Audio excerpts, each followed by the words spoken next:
Titus, and this is my review of Ring of Honor's Return of the 187. This is the first of the two LAX shows. LAX came into Ring of Honor.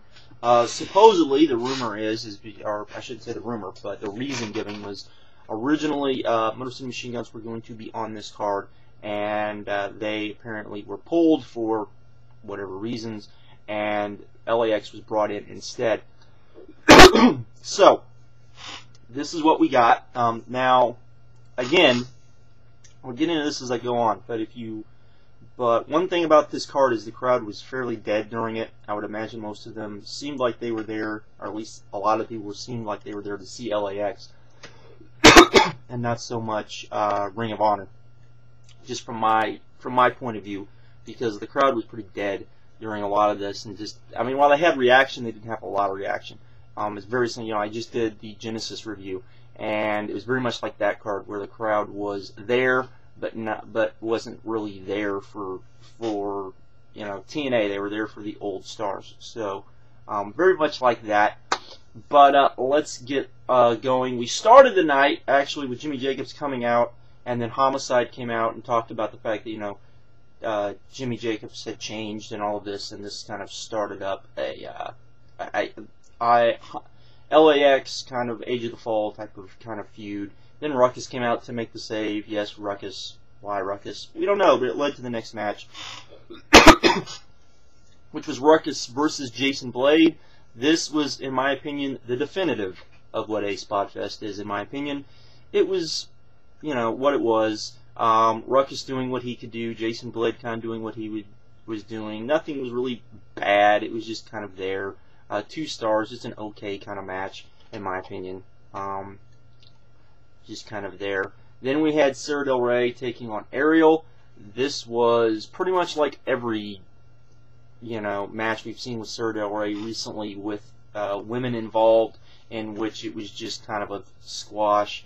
Nothing that I would, you know, just it was better than what we saw at Genesis that I just watched, and it's better than most of the Divas matches we see, but even at a squash pace. But it was just kind of there. You know, I definitely wouldn't.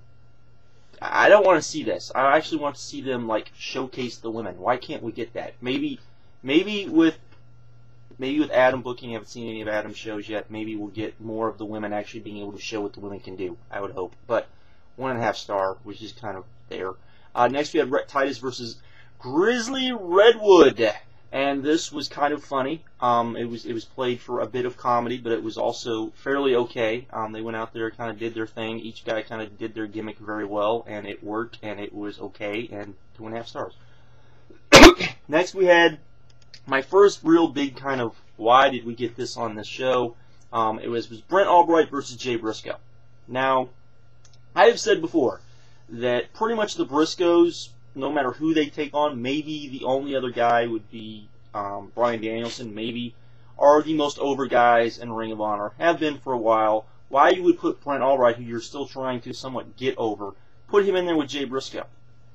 Just saying, and I'm going to spoil the match on this, because you put Brent Albright over Jay Briscoe, which is they did.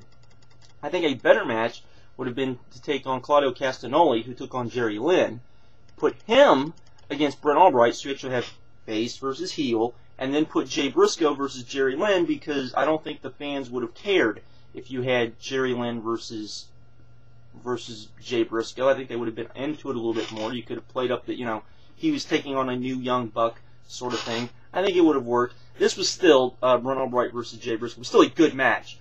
But the fans definitely were not into it, and unfortunately, and I think they would have been a little bit more into it. That was the first kind of booking faux pas I had with this DVD. So there we go with that. Next we had Mark Briscoe versus Necro Butcher versus Delirious. This was just an all-out, just kind of brawl. And my biggest complaint is a good portion of the brawl took place in a corner of the building with almost no lights, and they were basically fighting in the dark. Bad Ring of Honor. Once they got in the ring, however, it did get better, but it was just more of a plunder match. Nothing to write home about. 2.5 stars. Just kind of there. in my opinion. But what you gonna do? As I said, Lynn versus Claudio Castagnoli. Another match that I don't think the fans were all that into. Myself, but I mean they were into it, but they got into it, I should say. But still a good match. You know, both guys worked pretty well together, as you would expect. You know, Jerry kind of doing his thing. He's not wrestling the same way he used to, as everyone knows, and I think Claudio's a good guy for that. But like I said, I think Jay would have been a better choice here, just because I think Jay could have done, you know, his high spots and really gotten kind of the crowd into it, and him and Jerry, I think, would have worked very much better than what Claudio and Jerry did, and I think Claudio and Albright would have been a bit better of a matchup, particularly on the fact of getting the fans into it. Just my opinion. And then we had Go Shiozaki versus Austin Aries, which was very good, as you would expect from these guys. It did kind of drag a little bit, I thought, but once they started hitting, you know, the finish, it got really, and the finish is crazy. The finish is just crazy, and still pretty good stuff. Lots of, you know, lots of chops, some inventive chops.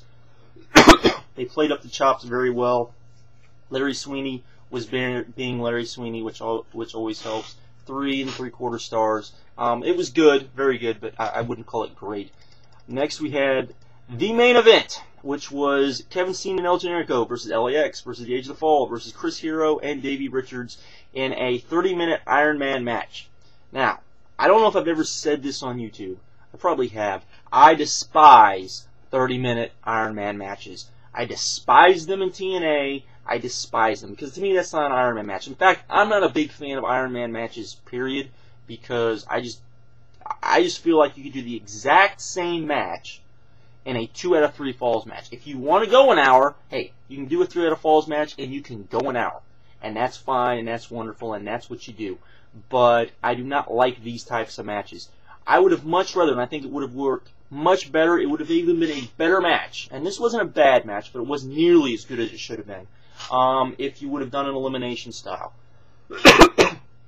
You know, it would have worked very well. You could have gone about the same amount of time, I would imagine. You know, with Steen and Generico getting the pin over Hero and Richards, and then the Age of the Fall getting the pin over Steen and Generico, and then LAX getting the pin over Age of the Fall at the end, when, you know, you've kind of led up to that anyways towards the start of the show.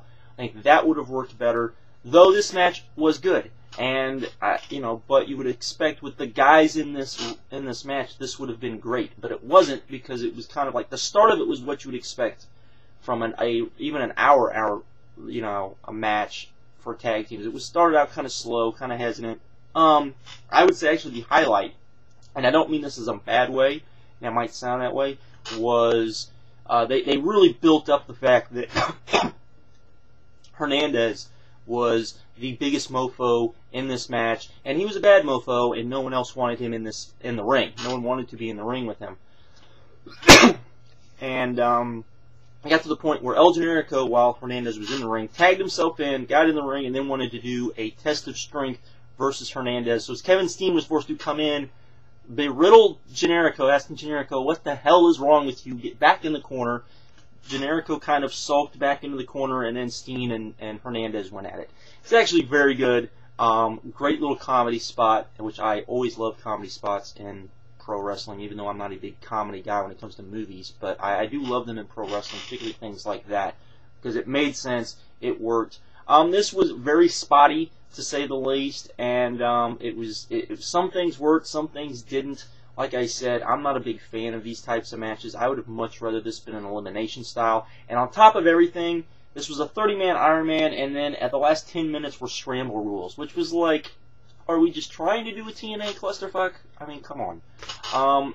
Like I said, it was good, but it definitely wasn't great. You would expect this to be great. There was nothing great on this, which to me is a problem, because you basically spent the money to bring in LAX, and a card like this has to deliver, because, you know, it is what it is. And maybe, you know, I mean, if the main event had delivered, and, you know, Shiozaki and Aries had been really good, that'd be a really good card. But, you know, I I think that, having Jerry Lynn versus Castagnoli where it was, I just don't think really helped. And the fans just were not into this. I don't think, again, I don't think you can do, if you're going to do a face versus face match, Brent Albright versus Jay Briscoe is not the face versus face match you want to do. Jay Briscoe versus Jerry Lynn is the face match you want to do. And Claudio Castagnoli versus Brent Albright is the heel face match you want to do. In my opinion, I think that is a much better way to go about it than what you did. So,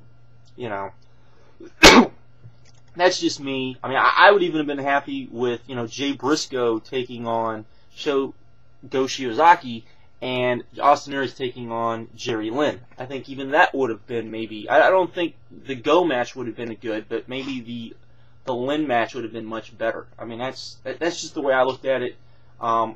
When I saw this card, I wasn't real happy with it just because, like I said, the main event, I am not big into this type of thing. I don't like 30-minute Iron Man matches.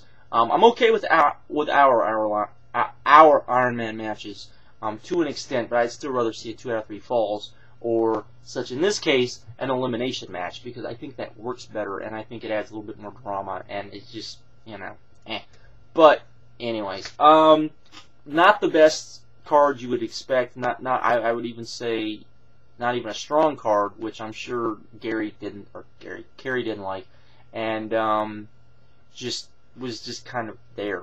And if you're gonna bring in LAX with that money, this card had to be better than it was, and it just wasn't. So, was it Gabe's fault entirely?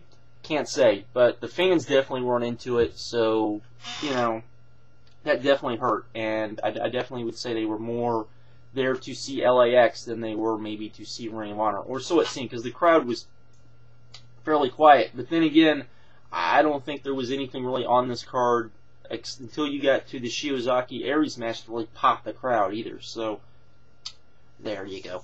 But anyways, that is it for this. I would give, DVD score would be a 6.75. I thought this was okay, almost good, but it didn't have that great match that I really felt it needed. So there you go. The next show, the second LAX show, will be tomorrow. So I will check you guys later. Have a good one. Bye.